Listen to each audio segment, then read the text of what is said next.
A most original and creative talent in our business. Would you welcome Mr. Orson Welles? Ladies and gentlemen, Orson Welles again, come to call for another visit. Good evening. This is Orson Welles. Stay tuned. Right after this episode. For our discussion. Hello, this is Orson Welles speaking. No politics today. I mean, no talk of politics on this program.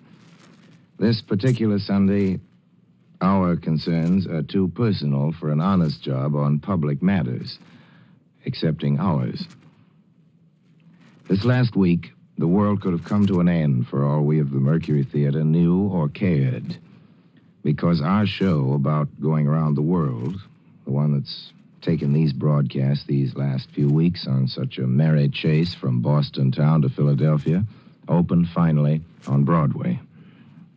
Any Broadway opening has much in common with a bullfight. It can be good or bad or merely boring. For the audience, the institution itself is mainly gay and gala. But, as in the case of a bullfight, for the entertainers, it's a question of life or death. Kill the bull or the bull kills you. And with the show, it's kill the people or else. An audience doesn't exactly commit murder. It just walks away and leaves the show to die of loneliness. The real killers are the critics, of course. Theirs are the commando tactics. Make them yawn and they make you yell. Displease more than 3 of these powerful personages. No matter what the paying audience thought of your show, it's a lifeless corpse by the second edition. And now, just an ad-lib word about the show to begin with and how the show began, before I go on with my main text, which is, curiously enough, a tale of voodoo vengeance. Around the World in 80 Days was written, as you know, originally by Jules Verne, and it's an old enthusiasm of ours in the Mercury. We've been talking about making a musical comedy of it for years, and I've been sitting around people's houses, people who write songs for a living, and suggesting that they ought to do it and wishing somebody would because I knew I'd enjoy it. I got tired of that last summer and went up to Cole Porter's place in Brentwood with a book under my arm and proposed that we collaborate on it. He went for the idea, the proverbial hook, line, and sinker, and a couple of extra hooks and lines thrown in, and we had a lot of fun putting a show together that finally went into rehearsal after many false starts and false promises from a couple of producers. Just after Christmas. Well, we had quite a time. You've heard of jinx shows. Well, we had everything happen to us. We went up to Boston, and at one point in the evening, I think there were more stagehands on the stage than there were actors. And at another point in the evening, there were 5 different sets appeared and disappeared before the view of the audience. It was because we didn't have time to rehearse it properly, and we had to get open because of the scarcity of theaters. And then along came the rail strike, and then in Philadelphia along came a newspaper strike that kept us from advertising. And you can bet that if there are troubles that a show can have, they aren't recorded, the ones that we didn't enjoy in the past 5 weeks. They included actors getting sick and understudies jumping in, and since I was invariably the understudy, it didn't have that happy ending that stories about understudies always seem to have. As a matter of fact, the happy ending is the thing we kind of counted on here in New York Friday night, because we had so many troubles that we were sure that when the curtain finally did go up, that just because we'd have troubles, that the melodrama would have a nice sunshiny fade out. And by gosh, the audience was wonderful to us. We took many, many curtain calls, and Cole Porter's wonderful songs got a wonderful reception, and we got some laughs, and we went off to Toots Shores for an evening of celebration with a good deal of relief and even a little moist-eyed with pleasure. And then the notices started coming in from the critics, and the first that we read was one of the nicest notices anybody in the theater ever got. And then the next was one of the worst that anybody ever got in the theater, and it went like that. Nobody thought the show was pretty good. It became a matter of fairly intense argument in the press, and here we are wondering just where we'll be next week at this time.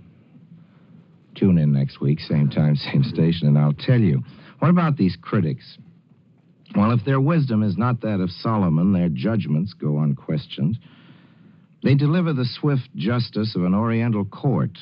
Who are these wielders of dreadful authority? They're a handful of newspaper men who've been assigned by their newspapers to cover the openings of plays. Why does their opinion matter so crucially? Well, I think we play producers can only blame ourselves. See, there was a time when a show was a hit because people liked it and a flop because people didn't like it. The critic's job was to try to come as close as possible to the judgments of the majority. The critic's opinion was respected, but in relation to its accuracy, and in those days, it was possible to check such accuracy. The views of a critic would be lined up against the views of the public, and if the critic was wrong, too often his editor assigned him to another desk. But nowadays, a critic is never wrong. Or never wrong just because he finds himself at odds with most of the audience. That can't happen.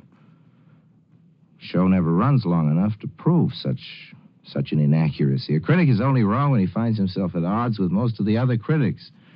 A critic used to be like a judge in a trial by jury. The jury was the audience, and the critic was there to see that everything was fairly conducted and clearly on the record. The way it is now, if a critic says, "I don't like him," off with his head, there's nobody to raise the tiniest point of order. The only murmur of protest comes on brave occasion from the victim on his way to the axe. But it's pretty hard to ask very loudly or with much eloquence for appeal when your head is being carted off in a basket. This is the age of the ad man, and the whole world bows to the build-up. As the lights were first being turned on, this era, before the Mazda had blistered into neon, there appeared in lights on a black night in theater history the name of a critic.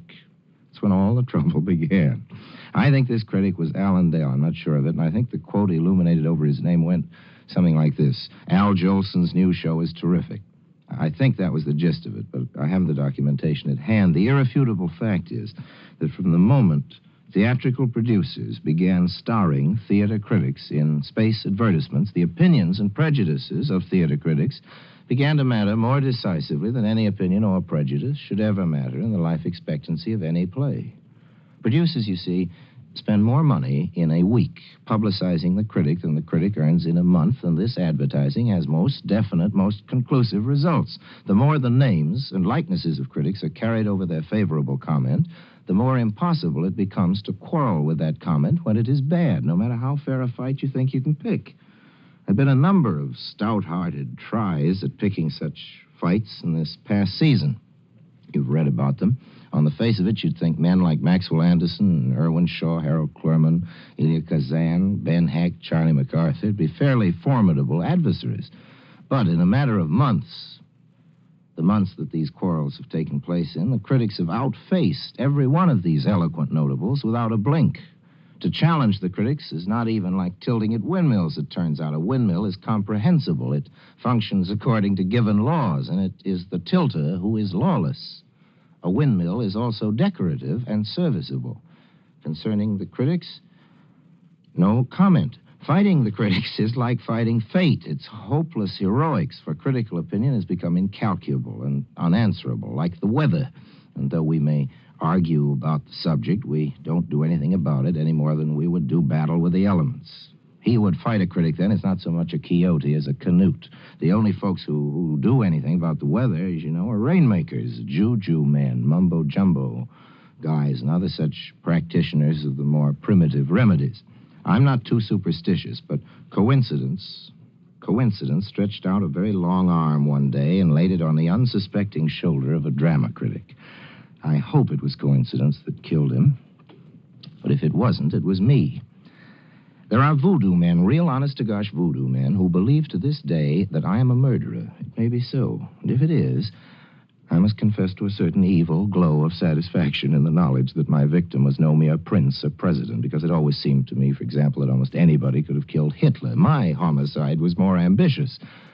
I've never told this story before, but present circumstances now force me to candor. I hope you believe it, because it's very true, and if I give it a sensational-sounding title, I know if you hear me out, you'll agree it deserves one. Here, then, is the tale. It is called I Killed a Critic.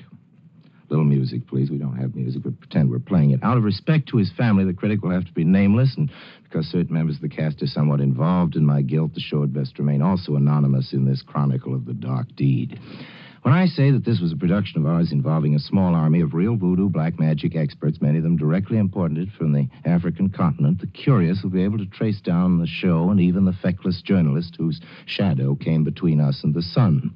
The play was a classic, staged in a new setting, Haiti, and there comes to me even now as I speak of this matter the sharp memory of goat's blood filling the theater during rehearsal time. Honest to gosh, goat's blood. The solemn sacrifice of these animals held up our opening for a week while the voodoo drums were stretched with a goat's hide, and I remember that the cellar under the stage was loud with the hoarse chanting of the jungle. Please understand that I'm not making this up. All this actually took place. There's lots of colorful detail that time won't allow, including the bloody business of the stagehand who rashly defied the taboo clearly announced by the medicine man, the stagehand who touched the sacred goat's hide, the bloody business of the drumhead, and the hex that ended in his falling quite unaccountably from the window of his fourth-floor apartment on Lenox Avenue. All of us were shocked by this sad event, but our 20th century logic forbade us to make it anything but coincidence. Indeed, I still insist that all of these matters are coincidence. It cannot be otherwise. Came opening night of this show, a brilliant opening with much applause and even a few shop windows affectionately busted by way of celebration around 130th Street. Then the papers in the morning, a lot of them good. Indeed, enough of them were so good that the show ran for 2 years and was played at one time by 3 companies of actors. But one criticism was very, very bad. It wasn't merely a roast. It was something extra special in the line of invective. We felt its arguments were unfair. I told the cast not to fret about it. However, the voodoo men in the troupe were not to be reassured. This man is bad man, yes? Asked one of the high priests, taking me next door for a short beer at Watson's Bar and Grill. That's what he is, said I. This critic is a bad man. You want us to put Berry Berry on him? My friend, the distinguished doctor of voodoo, went on. Berry Berry? Yeah, Berry Berry, so he can write no more bad things. Well, by all means, said I, getting to work on a pretzel. Listen, said my friend, who, by the way, had gold teeth with diamonds in them and who was known to the company as Jazzbo, and whose real name from the African wilderness was quite unpronounceable. Listen, you tell us to put Berry Berry on bad critic. We put on Berry Berry. But you are one who says this. You guilty. You accept this? I said I accepted all right, and I finished my pretzel. Very well, said the voodoo man. We go now and start Berry Berry. Bad man will be dead in 24 hours. And just once more, ladies and gentlemen, let me assure you that all these circumstances are from life, and I've made no effort to distort them for purposes of entertainment. There are many explanations possible for the strange conclusion of this tale, but it is strange indeed and wholly conclusive. By the time I paid for my second beer, I could hear the devil drums throbbing in the theater next door. Within 18 hours, the critic in question had been taken to the hospital. The bad notice he gave us was the last he was ever to write. 24 hours after the drums started, he was dead. Now then.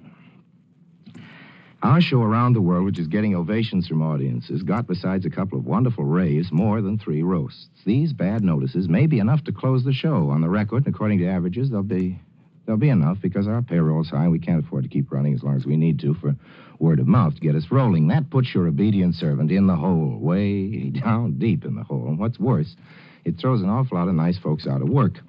The paying public cheered around the world to the echoes Friday night when it opened, and again last night, and if those people were nice enough to do all that applauding, tell their friends, and their friends come quick enough to the box office, around the world can last for 80 days and more. If not, well, my voodoo friends are still in New York, and I can always get them together for a special event like this one.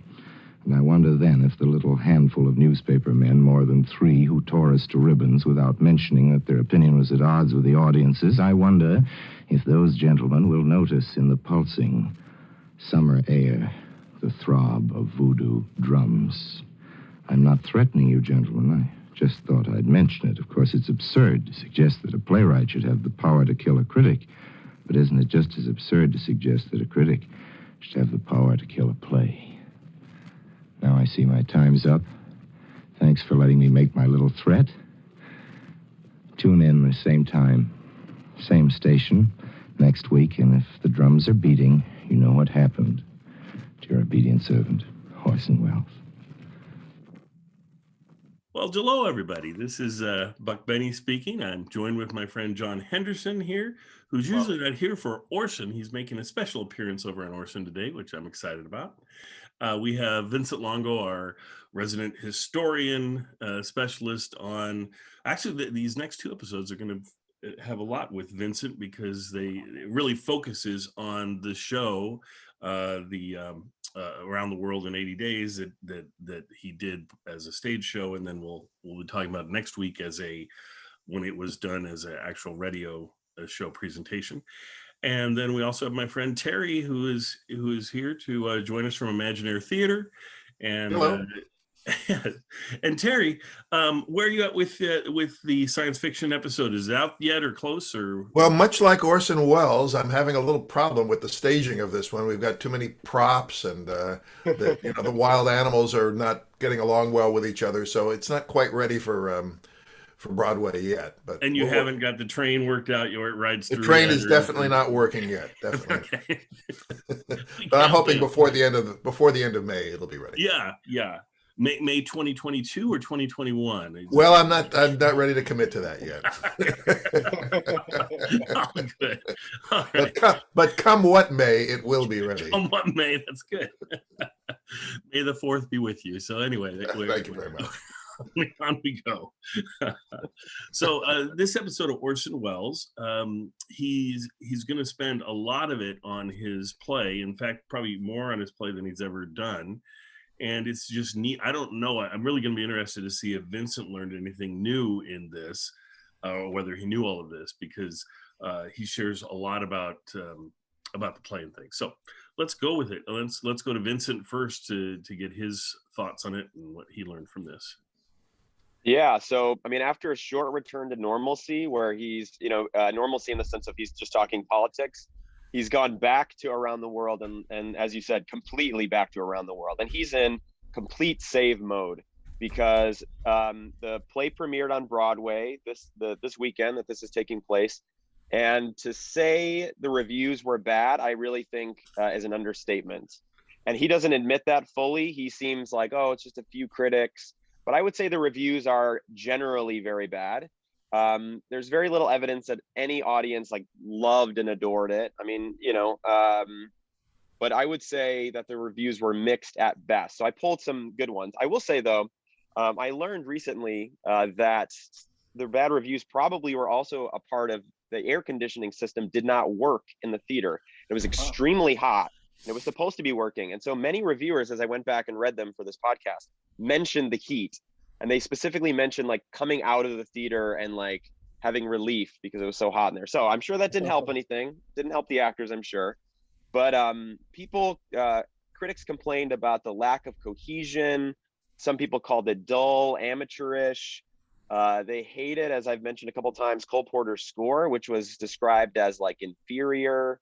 You get a sense of it wasn't good. It just basically wasn't good.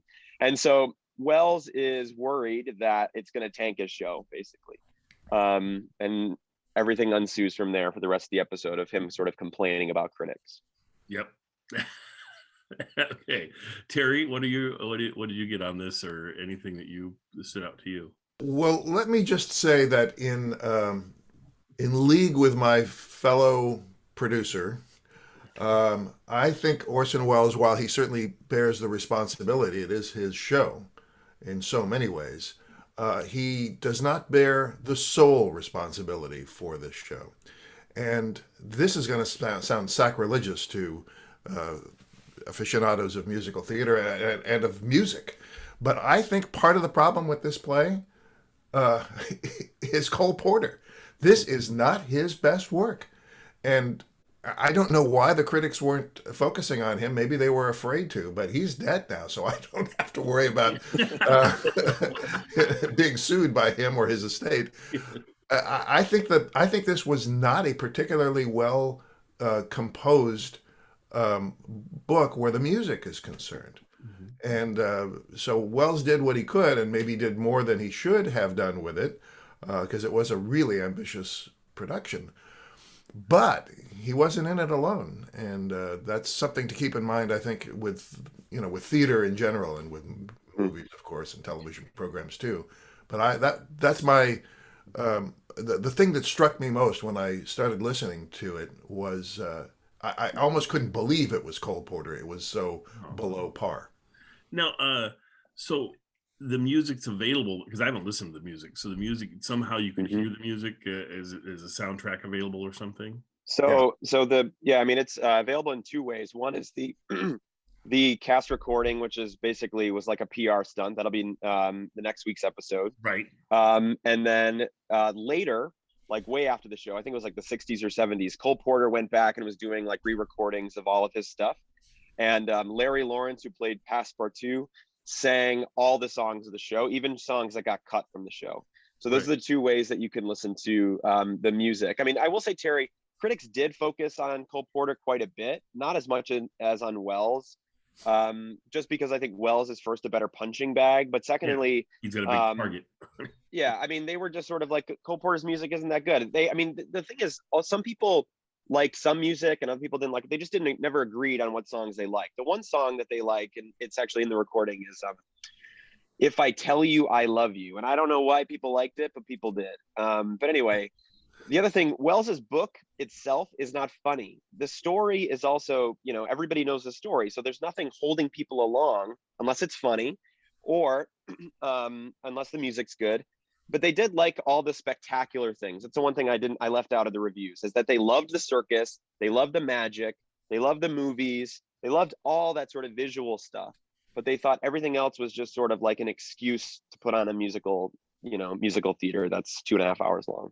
And I suppose we should spend at least a moment noting that Wells did go after the critics, and understandably so, because after all, they're just critics. They're not the public, and they're not the people involved in all that it takes to make these shows.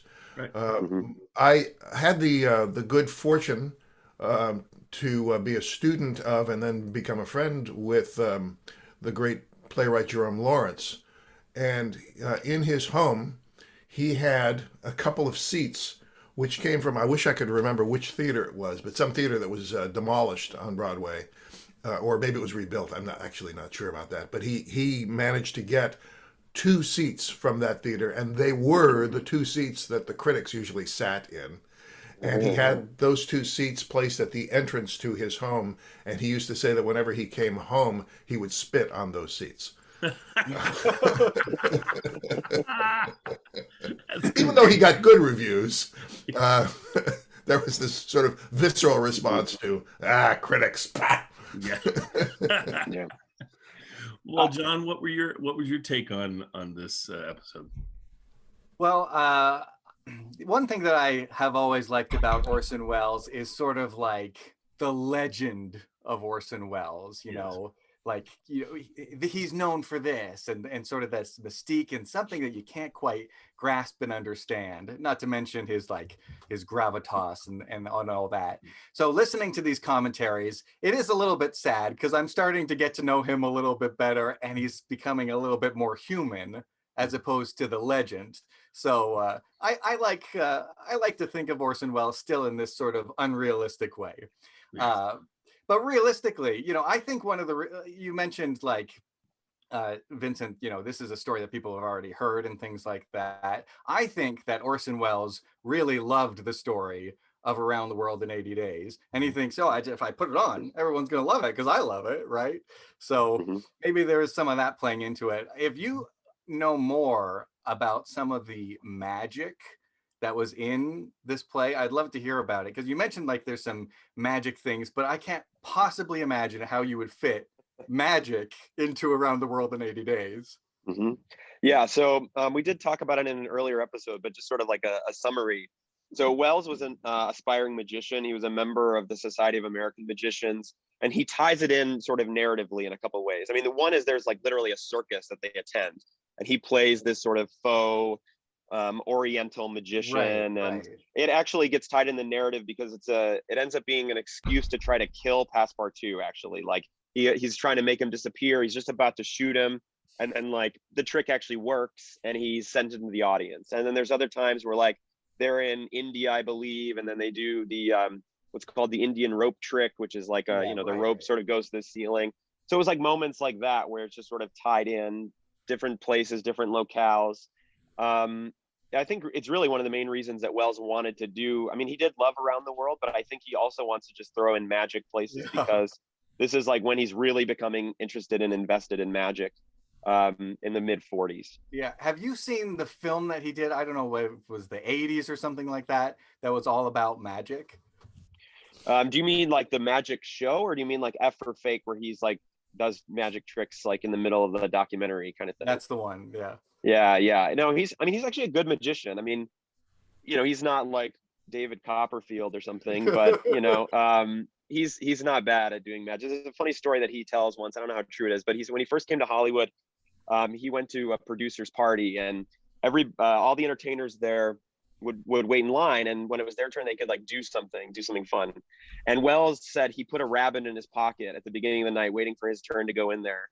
And he said by the time people went all night long, and by the time like he went up there, the rabbit had like went to the bathroom 8 times and like didn't want to do the trick. That's great. I did think his commentary on critics was interesting, especially to say like, oh, they're supposed to be more like a judge in a courtroom than the executioner or whatever. Mm-hmm. But by the end, it seems like he's literally threatening critics by saying, I've killed critics before. Directly, but that's what I love how you put that. I was like, oh my gosh, he's threatening these guys with voodoo and things, but okay, whatever. Yeah. So I think there's two things he related was that a true story that the critic actually died because, well, not because of his people probably, but he told someone to go ahead and cast a spell or whatever they wanted to do, and yeah. So it's part truth, part fiction. I will say one thing really quick on the critics. I thought it came off very complaining, other than the point where he made, which he said it's our fault as producers, which is we make way too much out of good reviews. We pop them up, we use them as sort of like, this is important, our show is great. He said, and then it's going to come back to bite us, because when we get bad reviews, they build big stock. They become sort of influencers. His story about of killing the critics is one that Wells tells many times in his life. In fact, his collaborators also retell this story, basically with the same details. And it is true.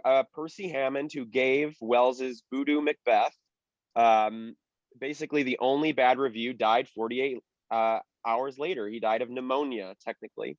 And, so that's all true. I will say that everything else is sort of fictitious. I think actually it sort of discredits the African dancers and choreographers and musicians he did have on his team. He collaborated with a couple of them who were essentially like the pioneers of bringing African music and dance to New York, to the United States. And he sort of paints them as very primitive and simple and things like that, which I think is really unfair. But yeah, I mean, I don't know if they cast a spell or making jokes or anything like that, but he did have African dancers and the guy died. I mean, that's the only true part. But I think he sort of tells the story tongue in cheek. He keeps saying that it's real, but he also says, like, as absurd as my story is, it's absurd that critics have as much power as they do, right? So I think he's still sort of saying, like, it's kind of a joke, but also it's a joke how much, influence these producers or that critics have. Vincent, do you know the story that Groucho Marx told about Percy Hammond? No. He was the critic for the New York Herald, and he was in Europe to cover the run-up to the war. And sorry, he wasn't there. The Herald had a reporter in Europe, and that reporter died. And someone suggested sending Percy Hammond to cover the war. And one of the other editors said, no, you can't send him. What if he doesn't like the war?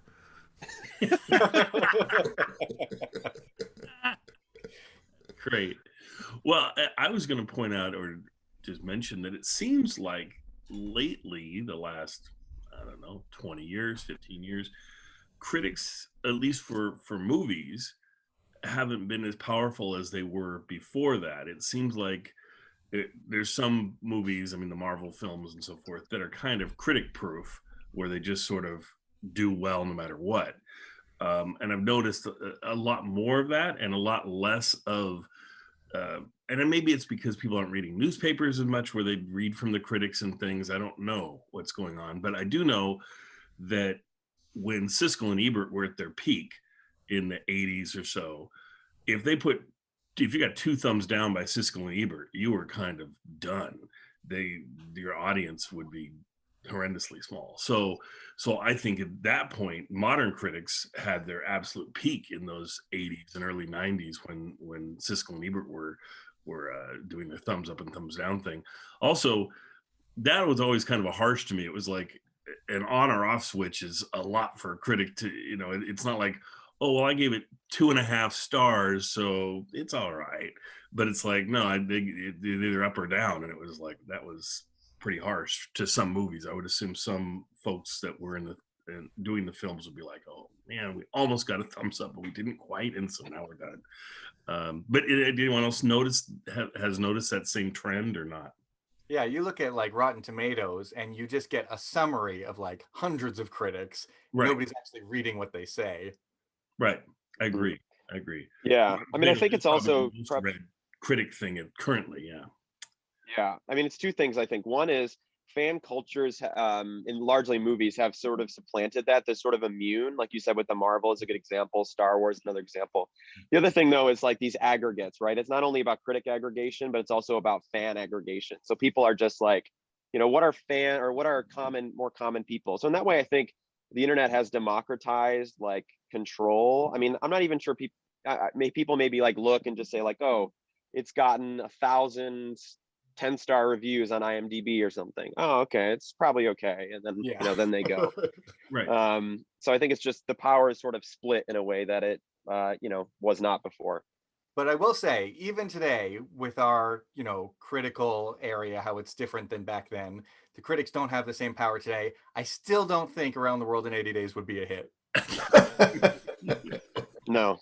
I mean, it's funny. I have one letter that I found in an archive where a fan wrote to Orson Welles. And he saw the premiere, and he said, I loved it. I loved all these things. But even he ended it by saying, like, you should really consider changing these other things because I don't think a lot of people are going to like it. He was essentially trying to make it more funny as well. But to me, that's a sign like he's not getting just like straight up fan mail. He's getting like fan mail ... but also. For sure. Well, that whole aggregate thing you mentioned, Vincent, is I think is really true, because if you go on Amazon and you're going to buy anything, a power tool, whatever you're going to get, usually it's going to be somewhere between 3.5 stars and 4.5 stars. Even though there's tons of 1 stars, but there's enough 5 stars that always kind of compensates for it or whatever. And I think that's true in so many things now, where we just kind of get used to it and like, oh, well, some people are going to hate this, doesn't matter what it is, and some people are going to love it, it doesn't matter what it is. So it makes it where being critical about something doesn't count nearly as much as it used to. And I think we all just look at that and go, oh, well, it got 3 stars, whatever, it's fine, I'll watch it. And I just think there's just not as extreme as there used to be on things. But anyway. Mm-hmm. It's the way it is. So anyway, I guess we'll end with that one, and we'll go on to our next one. So I hope everybody enjoys this episode. It's a good episode. I love the fact at the beginning of it, he's like, I'm not going to talk anything about politics. Politics are out. I'm just not going to talk politics at all. And so that was kind of nice for people that are sick of his political talk. They get a little break from it, which is nice. So we'll head up from there. Let's see.